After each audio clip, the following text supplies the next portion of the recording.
and they want to talk about how they love my daughters. Now they want to be front and center, but they was always in the background. They never did anything for me, never showed up to my door, not once. In addition to their elegance and beauty, women are not always innocent and weak as they may appear at first glance. A woman collapses here in the courtroom. Today, you will see some exceptions that can occur. I just want to say that I'm sorry. Could have been wrong. And what heinous crimes can be committed by them. You savagely beat your child to the edge of death. Without fear of the consequences that will eventually catch up with them. Disclaimer. Just wait until you watch Shelby Isaac's case. After hearing her sentence, she reacted in an unexpected way. Let's go to the Shelby County Court and let's watch how this trial played out. Ms. Isaac, please stand. Count one of the verdict reads, we the jury find the defendant guilty of second-degree murder as included in count one. Signed by the foreperson of the jury. Ms. Murphy, is that your verdict? Mr. Aldridge, is that your verdict? Ms. Foster, is that your verdict? Yes. And is that your verdict, ma'am? Is that your verdict, ma'am? Sir, is that your verdict? Ma'am, is that your verdict? Ma'am, is that your verdict? And is that your verdict, ma'am? Yes. Yeah. Mr. Meeks? Yes, sir. Is that your verdict, sir? Is that your verdict, sir? Yes, sir. Okay. As to count two of the indictment, we the jury find the defendant guilty of second-degree murder as included in count two. And that's also signed by Ms. Murphy. Is that your verdict, ma'am? Sir, is that your verdict? Yes, sir. Your verdict, ma'am? Yes. Your verdict, ma'am? Yes. Your verdict? Your verdict? Your verdict? Your verdict, sir? Yes, sir. Your verdict? Your verdict? Yes, sir. Your verdict. Shelby Isaac was incapable of bearing the weight of Judge James Lamey's sentencing. She fainted and hit the ground as soon as she realized she had been found guilty. In an attempt to calm Shelby down, a woman who appeared to be her lawyer was seen massaging her back, but the inmate broke down in tears as soon as she heard the first judgment. A crying woman in the background was thought to be Shelby's mother. The judge gave her a 30-year prison sentence, seemingly unfazed by her antics as he went on with his remarks. After reading his punishment, he continued to chew gum, obviously unfazed by their cries. The judge continued reading the punishment, displaying little emotion or concern for the escalating spectacle in the courtroom as Shelby sobbed and fell to the ground. Anyone witnessing this intensely emotional court proceeding would have felt sorry for Shelby Isaac, even as court personnel tried to calm her before transporting her to the hospital. But given the seriousness of her offense, it's possible that she deserved a sentence of even more than 30 years. According to the reports, Shelby opened fire on Eddie Tate Jr., the co-owner of a nearby hair salon, and his pregnant girlfriend, Adua Thomas, in January 2016. So breaking tonight, a woman collapses here in the courtroom after she is convicted of killing a couple and their unborn child in an argument over hair weave.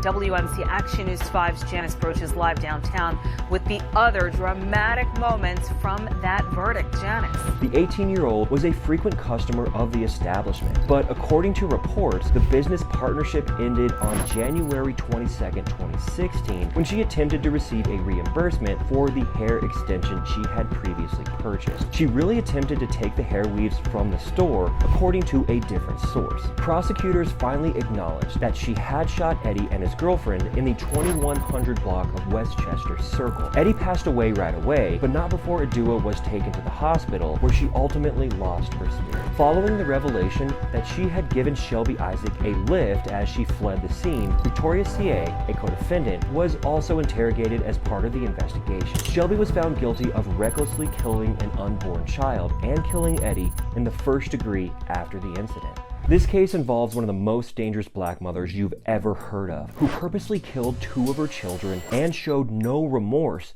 during her trial. Let's watch what transpired at the Wayne County Court. After everything, Mitchell Blair entered a guilty plea to all of the allegations made against her and stood remorsefully and adamantly behind her attorney, asking the judge in the Wayne County Courthouse to sentence her to life in prison without the possibility of parole. Now, the information I have before me is that you want to plead guilty to count 2 the premeditated murder of Stoney Blair. Yes. And count 3, the felony murder of Stephen Barry. Yes. Okay. Am I correct that you want to plead guilty to those counts? Yes. When Mitchell Blair's youngest son Matthew was found stimulating himself with a doll in August 2012, she asked him why he was acting so strangely, and he admitted that his older brother Stephen had been abusing him sexually. Having experienced sexual assault herself, Mitchell was infuriated and called Stephen in right away to question him. When she realized he was dead, she lost her composure during her questioning and beat him to death. To make her punishment even worse, she also poured boiling water on his internal organs. She then packed his body and stored it in her deep freezer. Mitchell gave her older daughter Stoney the same treatment she had given Stephen when she found out 9 months later that she was abusing Matthew. However, Mitchell starved and beat Stoney until she passed away. This heartless mother of 4 then shoved Stoney's body into the same freezer where she had placed Stephen's dead body 9 months prior. I punched her. I have put a bag over her head till she lost consciousness. I threw hot water on her, scalding hot water from the faucet. Did you hit her in the head with the Yes, I hit her in her head multiple times, over and over. These occurred in May 2013, but the authorities weren't made aware of them until Mitchell was forced to leave her house in 2015 due to unpaid rent. Perhaps the most concerning aspect of Mitchell Blair is her casual demeanor and lack of regret when she gave her own explanation for why she killed her children in court. She blamed the children's fathers for their absence and maintained that killing them was the right thing to do. They want to talk about how they love my daughters. Now they want to be front and center, but they was always in the background. They never did anything for them, never showed up to my door, not once. Judge Dana Pathway ultimately found her guilty and gave her a life sentence without the chance of parole. In the previous case, a mother had committed a crime against her children. Nevertheless, in the subsequent case, the mother had reacted unexpectedly to her child sentence. When Keandria Cook was given an 11-year jail sentence in 2 separate carjacking instances, neither she nor her mother sobbed in the courtroom. This came after she accepted a plea bargain and was originally given a 20-year prison term. 18-year-old Daytona Beach High School student who was sentenced to 20 years in prison for carjacking and battery has been allowed to withdraw her plea. The sentence was also thrown out. Keandria Cook pled no contest in June, but as West 2's Claire Metz reports, now a judge has agreed there was miscommunication between Cook and her former attorney. Unlike her first sentencing, when Circuit Judge Matt Foxman had informed her she would not be going to prison, there was no need for bailiffs to pull her from the courthouse once more. Instead, she was sentenced to 20 years in prison. She let out a cry, as did her mother. Is she guilty of all 3 charges? Sentence you to 20 years in state prison.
In addition to the 11 years, Foxman also mandated Cook spend 20 years of probation, which will run concurrently with her jail sentence. This means Cook will be on probation even while she is incarcerated. On Monday, Cook appeared before the judge wearing an orange jail jumpsuit. She appeared to pause when the judge asked if she wanted to speak, staying silent for a short while before turning her face to her lawyer, Stephen Robinson. He put his arm around her back and leaned over to speak with her.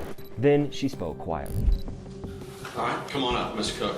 You get to say the final words.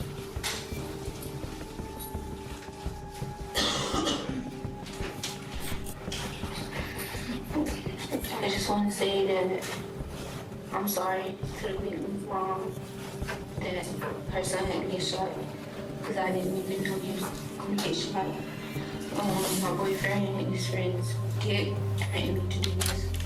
I didn't even know what was going on until I was at the wrong place at the wrong time. I just want to say I've asked her for forgiveness for a second chance so I can get out and finish school.